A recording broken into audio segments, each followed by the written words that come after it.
हेमंत सोरेन जी, आप औरंगजेब से बड़ा नहीं है, आप बाबर से बड़ा नहीं है। ये आलमगीर आलम और इरफान अंसारी औरंगजेब से बड़ा नहीं है। आपको गंगा मैया में हम लोग डाल देगा, लेकिन रामनवमी का जुलूस निकालते रहेगा। जय जय श्री राम। बहुत ज्यादा मैला हो गया है गंगा माँ में। एक बार इरफान अंसारी, आलमगीर आलम सबको सर्विसिंग करने का जरूरत है। हमें अगर सेफ रहना है तो हम एक रहना पड़ेगा।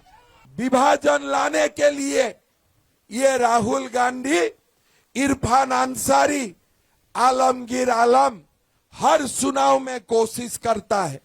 हमें लाचार मत समझो। ये हरिनारायण जी विधायक थे, मंत्री थे। आप लोग सुना होगा झारखंड विधानसभा में नमाज करने के लिए नमाज का व्यवस्था किए कि जाने का प्रस्ताव थे। अरे हेमंत सोरेन जी, अगर विधानसभा में नमाज होते हैं, हमारा विधायक भी हनुमान चालीसा करेगा। ये भी आप सुन लो, ये भी आप सुन लो। आज आप लोग सोच सकते हो परिवेश कितना बदल चुका है। आज झारखंड में कोई जगह में रामनवमी का जुलूस निकालने नहीं दिया जाते हैं, दुर्गा मां का विसर्जन करने नहीं दिया जाते हैं। अरे भैया, बाबर ने भी कोशिश किया होगा, अर्जुन ने भी कोशिश, औरंगजेब ने भी कोशिश किया होगा ये रामनवमी का जुलूस बंद करने का। वो भी कोशिश किया होगा दुर्गा पूजा को बंद करने का, लेकिन हिंदू ने कभी हमारा धर्म और हमारा संस्कृति को उनका हाथ में हवाला नहीं किया। हमने जय जय श्री राम। हमने वही काम करते रहा जो हमें करने का इजाजत थे। हेमंत सोरेन जी, आप औरंगजेब से बड़ा नहीं है, आप बाबर से बड़ा नहीं है। ये आलमगीर आलम और इरफान अंसारी औरंगजेब से बड़ा नहीं है। आपको गंगा मैया में हम लोग डाल देगा, लेकिन रामनवमी का जुलूस निकालते रहेगा। जय जय श्री राम। बहुत ज्यादा मैला हो गया है गंगा माँ में। एक बार इरफान अंसारी, आलमगीर आलम सबको सर्विसिंग करने का जरूरत है कि नहीं? जय जय श्री राम। पाप का बोझ ज्यादा हो गया है कि नहीं हो गया है? हो गया है। आप बताइए, पाप का बोझ ज्यादा हो गया है कि नहीं हो गया है? ये लोगों को एक बार सर्विसिंग करना जरूरत है कि नहीं? इसीलिए भाई और बहनों, देवेंद्र जी को वोट दीजिए, एकदम सर्विसिंग हो जाएगा। एकदम एकदम वोट दीजिए देवेंद्र जी को, देवेंद्र कुंवर जी को। एक बार सीधा सर्विसिंग कर दीजिए, ये लोगों को सीधा सर्विसिंग कर दीजिए। भाई और बहनों, ये लोगों का बात देखो। आप पेपर में पढ़ते हो रामनवमी का प्रोसेशन नहीं निकालते हैं, लेकिन मुहर्रम का प्रोसेशन बंद होता है क्या? मुहर्रम का प्रोसेशन में ये डंडिया खेलने का चक्कर में हिंदू का दुकान का ऊपर, हिंदू का ऊपर भी अत्याचार होते हैं कि नहीं होते हैं? ये देश किसका है? ये देश किसका है? अरे हमारा देश में हमें ही डंडा खाना है क्या? हमें ही डंडा खाना है क्या? आप लोग सोच लीजिए, ये लोग इतना बड़ा कैसे हुए? एक बार सोच लीजिए, मैं दो बार ही बोलूंगा। ये लोग इतना बड़ा कैसे हुए?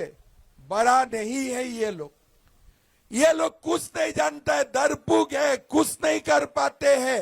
जो देश विरोधिया है, लेकिन कैसे वो लोग आज यहां तक पहुंचा, किसलिए हम लोग बांटे होते हैं। हमारा समाज बांटते हैं, किसी को 2 वोट, किसी को 10 वोट, हम लोग बांटते हूं और ये लोग एक जगह में ही वोट डालते हैं। ये लोग समझते हैं कि हमें एक रहना है, लेकिन हम लोग बच जाता हूं। किसी को देवेंद्र जी को पसंद है, किसी को हरिनारायण जी को पसंद है, किसी को बादल पत्रलेख पसंद है, किसी को और पसंद है। हम बांटेगा, लेकिन घुसपैठिया खाली बादल पत्रलेख को ही वोट डालेगा, उधर उधर नहीं करेगा। मैं ठीक बोला हूं कि नहीं बोला हूं? ठीक बोला हूं कि नहीं बोला हूं? इसीलिए भाइयों, हमें अगर सेफ रहना है तो हम एक रहना पड़ेगा। हमें अगर सेफ रहना होगा तो हमको एक रहने का सीखना पड़ेगा। भाई और बहनों, बार बार आएंगे, मोदी जी आरक्षण बंद करेगा। कोई दिन आएगा, ये विधायक हमारे पानी नहीं दिया, रास्ता नहीं दिया। अरे मोदी जी 25 साल गुजरात में मुख्यमंत्री रहा, देश में 11 साल प्रधानमंत्री रहा। क्या उन्होंने आरक्षण कोई स्टेट में भी बंद किया है क्या? कोई किया है क्या?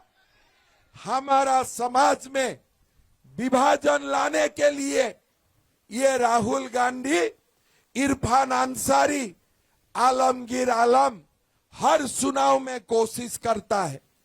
चुनाव के बाद मोदी प्रधानमंत्री बनते हैं, जैसे आरक्षण थे ऐसे ही रह जाते हैं।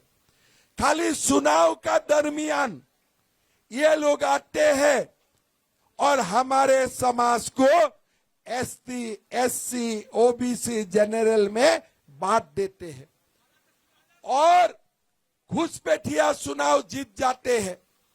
फिर आपका कोई सुनवाई नहीं होते हैं।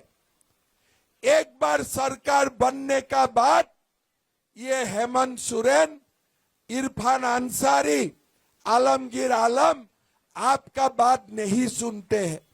ना एसटी का बात सुनते हैं, ना एससी का बात सुनते हैं, ना ओबीसी का बात सुनते हैं, ना जनरल लोगों का बात सुनते हैं।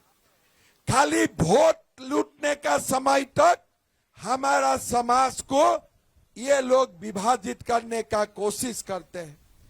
इसीलिए मोदी जी ने बोला है, एक रहेगा तो एक रहेगा। आज ये लोगों ने क्या किया है? हमारा जमीन को लूट रहा है, हमारा बेटियों को शादी विवाह का नाटक कर रहा है और हमारा रोटी को भी छीन रहा है।